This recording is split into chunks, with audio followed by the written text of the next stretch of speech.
بسم اللہ الرحمن الرحیم، السلام علیکم۔ یہ آپ کا اپنا ڈیجیٹل پلیٹ فارم ہے، میں طارق متین ہوں۔ پاکستان کا الیکشن کمیشن اس وقت ایک غیر آئینی اعلان کر چکا ہے۔ کیا پاکستان کی عدالت کھلے گی؟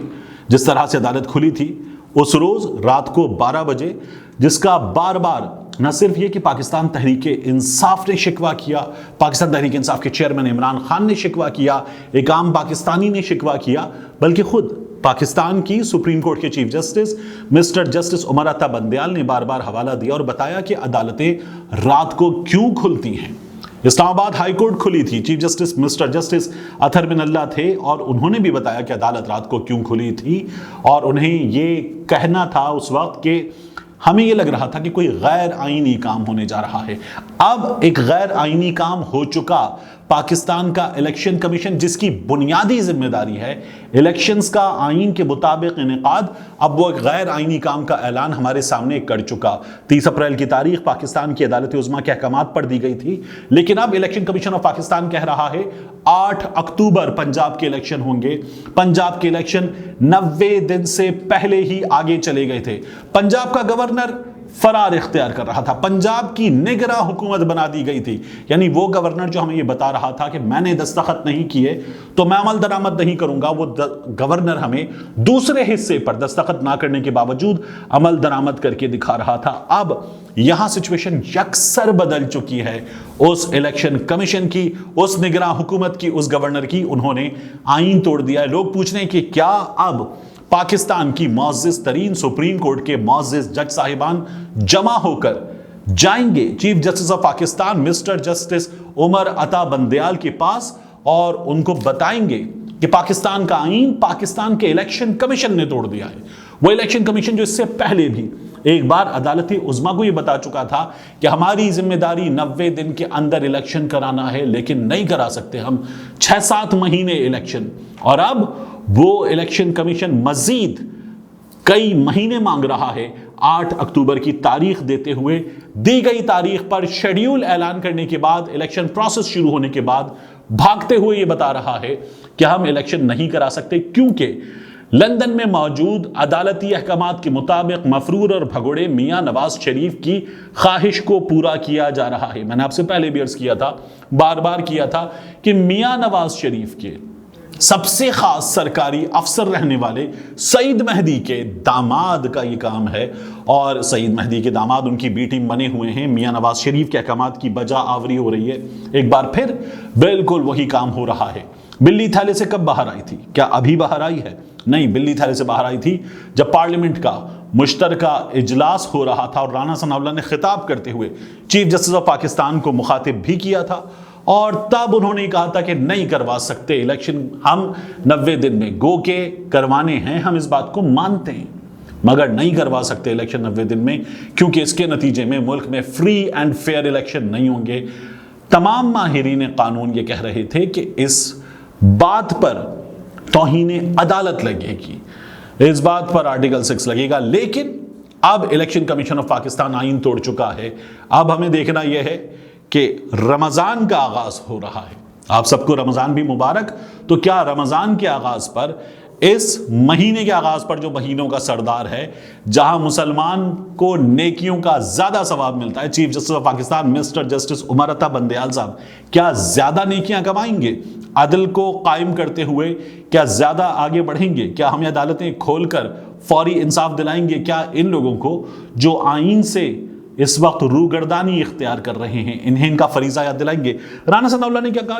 کہنے لگے 3 بنیادی نکات ہیں، ان 3 بنیادی نکات پر رہنمائی کی ضرورت ہے۔ پہلے کہنے لگے کہ ایک سیاسی انتظامی عدالتی بحران ہے، پھر انہوں نے کہا کہ یہ جو الیکشن کا انعقاد ہے وہ اس پر بھی بات کرنا چاہتے ہیں، اور رانا ثناء اللہ صاحب نے یہ جو عدالت کا، جج صاحبان کا معاملہ ہے، اس پر بھی بات کی، اور کہا ایک معاشی بحران ہے، اس پر ہمیں بات کرنی ہے۔ معاشی بحران ان دونوں چیزوں کو، الیکشن کے انعقاد کو بھی اور پاکستان میں جو سیاسی انتظامی عدالتی بحران ان کو ایک ساتھ کیسے متاثر کر رہا ہے، اس کی وہ بات کریں گے۔ اب رانا ثناء اللہ صاحب کیا کہتے ہیں؟ وہ کہتے ہیں بحران ہے نہیں، پیدا کیا جا رہا ہے، ذمہ داری ایک شخص پر، اس کے ساتھ جتھے پر پڑتی ہے، حالات خراب کرنے کی کوشش کی جا رہی ہے، اور انہوں نے یہ کہا کہ یہ عمران خان کر رہا ہے. وہ یہ کہتے ہیں کہ عمران خان مسلسل 10 سال سے بحران پیدا کر رہا ہے, مسلسل احتجاج پر ہے. کبھی یہ دھرنے پہ بیٹھ جاتا ہے, کبھی یہ لانگ مارچ کرتا ہے, کبھی یہ جلسے کرتا ہے, کبھی یہ ریلیاں کرتا ہے. یہ مسلسل عدم استحکام پیدا کر رہا ہے. جتنی ریلیاں آپ لوگوں نے کی, عمران خان نے اتنی ریلیاں نہیں کی.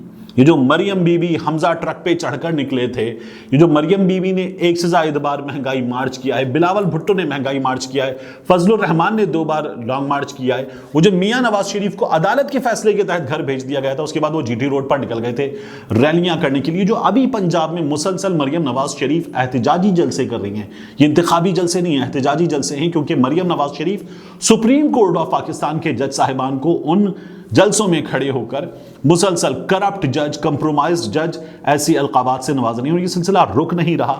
تو مسلسل احتجاج پر تو آپ لوگ ہیں. آپ ہی کی جماعت کے شہباز شریف جو اس وقت وزارت عظمیٰ کے منصب پر ہیں, مینار پاکستان پر کیمپ لگا کر بیٹھ گئے تھے, پنکھے جھلتے تھے. آپ لوگوں نے مسلسل احتجاج کیا ہے. جتنے احتجاج کا آپ الزام عمران خان پر لگانے صدق آپ لوگوں نے کیا ہے.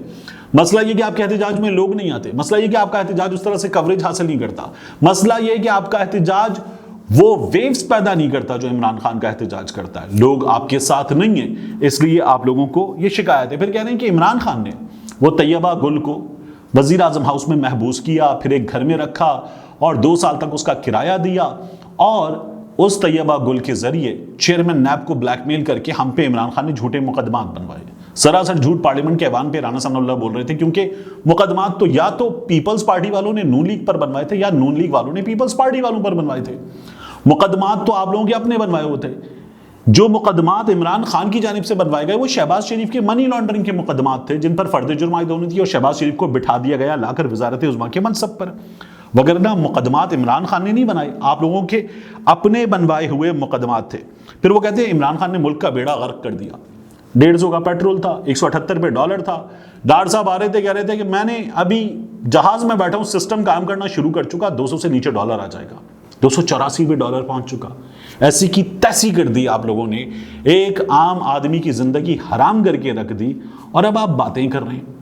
تو یہ جو باتیں ہیں رانا ثناء اللہ صاحب کی کہ فتنہ فساد ہے, ملک کو حادثے سے دوچار کر دے گا, اس وقت ان حالات کا جس کا سامنا پاکستان کر رہا ہے, ذمہ دار کون ہے؟ آپ ہیں. آپ کے قائد لندن میں موجود وہ ہیں, اسحاق ڈار صاحب ہیں, اور یہ بحران آپ لوگوں کا پیدا کیا ہوا ہے. پھر کہہ رہے ہیں 26 مارچ کو عمران خان ناکام ہوا تو عمران خان نے اعلان کر دیا میں اسمبلیاں توڑ دوں گا, اس کو بھی 1 مہینہ لٹکا دیا. 1 مہینہ اس لیے لٹکایا گیا کہ آپ نے کہا تھا ممکن ہی نہیں ہے, ہم اعتماد کے ووٹ کا کہہ دیں گے, ہم عدم اعتماد کی تحریک لے آئیں گے, توڑ ہی نہیں سکتے اسمبلیاں. پھر اس کے بعد آپ لے آئے, اس کے بعد عمران خان نے اعتماد کا ووٹ بھی لے کر دکھا دیا, چودھری پرویز الہی نے اسمبلیاں بھی توڑ دیں, اور آپ لوگ جو کہہ رہے تھے کسی کے باپ کی نہیں ہے پنجاب اسمبلی, اسمبلی میں بیٹھ کر ناکام ہوئے آپ اور عطا تارڑ. تو عمران خان نے تو آپ کو کامیاب ہو کر دکھایا. بار بار جس چیز کا آپ چیلنج کرتے تھے اسمبلیاں توڑو الیکشن کرا دیں گے, وہ اس نے وہ بھی کر کے دکھا دیا. آپ لوگ ایک بار نہیں بار بار ناکام ہوئے, اور ہر بار ناکام ہونے کے بعد آپ لوگ پھر کہتے تھے یہ فتنہ ہے. اب دیکھیے جو آپ کہہ رہے تھے ایوان میں کھڑے ہو کر کہ 90 دن میں الیکشن کرانے کی پابندی ہے 30 اپریل, یہ 90 دن سے باہر ہے. تو یہ 90 دن سے باہر کیوں ہوئی؟ کیونکہ آپ کے گورنر پنجاب کہہ رہے تھے میں نے دستخط نہیں کیے تو میں آپ تاریخ بھی نہیں دوں گا. تو جب دستخط نہیں کیے تھے اور آپ تاریخ نہیں دے رہے تھے, تو پھر اس کے بعد کا کام تھا نگراں حکومت کا قیام, اس کے بعد کا کام تھا نگراں حکومت قائم کر دی, کیونکہ وہاں ابو کی مرضی تھی. یہاں یہ کام نہیں کیا تاریخ دینے کا, کیونکہ یہاں بھی ابو کی مرضی تھی. تو یہ آپ لوگوں کا پیدا کردہ بحران ہے. پھر کہتے ہیں سویلین گاڑیاں توڑتا ہے وہ وہاں پر زمان پارک میں جتھا لے کر بیٹھا ہوا. آپ 5000 کی پولیس کے ساتھ گئے, شہریوں کی گاڑیاں آپ لوگوں نے توڑی, عمران خان کے گھر کا دروازہ آپ لوگوں نے توڑا, مسلسل حملے آپ لوگوں نے کیے, اور ذل شاہ کا قتل بھی, جس کے بارے میں پوسٹ مارٹم رپورٹ میں آ گیا کہ 26 مقامات پر اس کے جسم پر چوٹیں ہیں اور وہ تشدد سے مرا ہے. آپ لوگوں نے یہ کام کیا, اور اس کے بعد آپ اطمینان کے ساتھ بیٹھے ہوئے ہیں. آپ کہتے ہیں کہ ایسا الیکشن جو پنجاب میں ہوگا, خیبر پختونخوا میں ہوگا, باقی ملک میں نہیں ہوگا, اور پھر اس کے بعد باقی ملک میں ہوگا تو یہاں نگراں حکومتیں نہیں ہوں گی, افراتفری رہے گا. تو اس کا حل یہ ہے کہ پورے ملک میں الیکشن کرائیے. آپ نہیں کرائیں گے تو انشاءاللہ پاکستان کی سپریم کورٹ کرائے گی, اور اگر اس پر بھی نہیں مانیں گے تو لوگ آپ کو نہیں چھوڑیں گے. لوگ آپ کو الیکشن میں اس سے بری شکست دے کر دکھائیں گے. ملتے ہیں انشاءاللہ آپ سے اگلی ویڈیو میں.